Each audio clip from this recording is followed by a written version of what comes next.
சினிமாவில் ஒரு புகழ்பெற்ற கவிஞராக இருந்து வருபவர் கவிஞர் வைரமுத்து.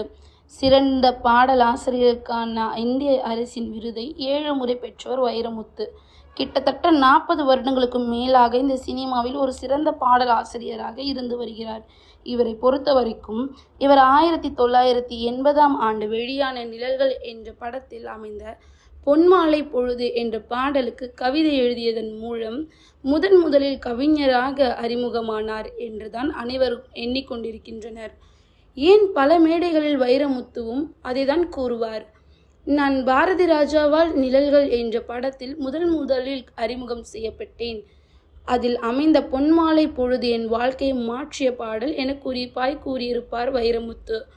ஆனால் அது முற்றிலும் பொய் என பிரபல சினிமா தயாரிப்பாளர் ஆஸ்கார் மூவிஸ் தயாரிப்பாளரான பாலாஜி அவர்